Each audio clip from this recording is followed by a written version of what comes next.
दिनै सालबारि जिल्ला इउथ बिपिएफनि दैदेननाय आरो मुसलपुर जिल्ला इउथ बिपिएफनि दैदेननायाव गोबां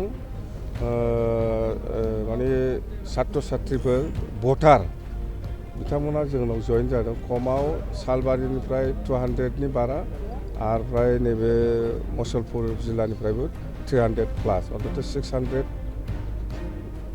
माने खाथियाव जइनिं जादों आरो बिसोर गोदान भटार सेंग्राफोरबो सिख्लाफोरबो गोदान भटार आरो सोरबाबा खेबसे होखांबाय होनना बुंदों, सोरबाबा एबार 2024नि जितु एमपि इलेक्सन जागोन बेहायसो गोदानै भट होगोन। भटार लिस्टखौ मोनबाय, बेहाय रावबो भटार नङै मानसि जइन जायाखै आरो जों बेखौनो बुंदों जे जों बेसे गोबाव बिटिसिखौ सालायनो फिउचारा नोंसिनि आखायावनो, सेंग्रा सिख्लाफोरनि आखायावनो, ओंखायनो नोंथांमोनहा आवगायबोनांगौ होननानै जों खावलायदों आरो जोबोद मोजां जादों। दिनै सालबारि जिल्लानि जेसेबां सेंग्रा सिख्लाफ्रा जोंनि बिपिएफ हान्जायाव हाबनानै जोंखौ मदद होनो ओंखारफैदों आरो मुसलपुर जिल्लानि गोबां सेंग्रा सिख्लाफ्रा भटारफ्रा जोंनि बिपिएफ हान्जाखौ मदद होनानै ओंखारबोदों। जों जोबोद मोजां मोनदों, जों बरायदों आरो आं आसा खालामदों फैगौ 2024नि जितु एमपि इलेक्सन क'क्राझार लकसभा बेहाय जों 100% जोङो बिपिएफआ देरहागोन।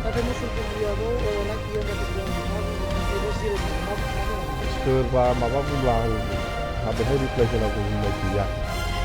थांनाय नोंथांमोननि सुक्तियाव एबसुआ कुनु मते नोंथांमोनखौ सापर्ट होआखै होननानै नोंथाङा बिबुंथि लाखिदों। आरामसे बे दिनैनि खोथा नङा, आं बहुतबार मिथिङाव बुंबाय 2003 सननि 10 फेब्रुवारियाव जितु सुक्ति, बे सुक्तियाव अल बड' स्टुडेन्टस इउनियन आबसुआ जोंखौ सापर्ट खालामाखै।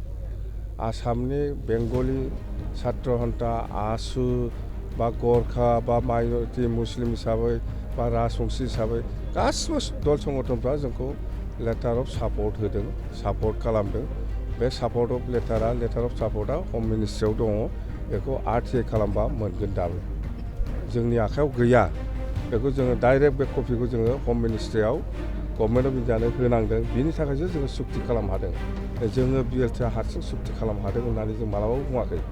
जोङो गभर्नमेन्ट अफ इन्डिया बुंनाय बादि, आसाम गभर्नमेन्ट बुंनाय बादि आसामनि जेसेबां संगठन दं बिसोरजों रायज्लायजोबनांदों, रायज्लायनानै जोङो बे लेटार अफ सापर्टखौ जों लानांदों। बिनि उनावसो 3 बोसोराव बेसेबां खामानि मावदों मावाखै प्रमद बर'आ बेखौ आं बुंलायनाङा, मालाय पाब्लिकफ्रानो बुंगासिनो दं, नुगासिनो दं। पाब्लिकआ बुंगोन बियो मा मावदों, बेसेबां थगायदों बर' रायजो राजाफोरखौ बा पाब्लिकखौ, बेखौ दिनै रायजोआ देख नुगासिनो दङ। बिनि फिननायखौबो प्रमद बर'आ मोनफिनगासिनो दं। बेफोरखौ जाय जइन जादों बिसोरनाव सोंदोब्रा, आंनाव मानो सोंनांगौ? बिसोर जायफोर जइन जादों बिसोरनाव सोंदो, बियो आलदा मेटार। बेहाय आं जेबो कमेन्ट होआ। मथथे मोनायाव होखारनाया थिग जायाखै, बेल' आंना खोथाया। सानाव होखारनांगौमोन, होखारला मोनायाव होखारनाय थिग जायाखै। एलायन्सफ्रा बिसोरना जाहैबाय UPPL, BJP आरो GSP, बिसोर ज' आरो AGP मोनब्रै दल जयै क'क्राझाराव सासेल' MP होगोन, मोनब्रै दल लोगो नांनानै। बियो UPPLआनो मोनगोन बे जायगाखौ, UPPLनो हगारना होगोन। जोंहा रावजोंबो गैया, कंग्रेसजोंबो गैया, BJPजोंबो गैया, सोरबा UDF जोंबो गैया, रावजोंबो गैया। बिपिएफआ हारसिंनो।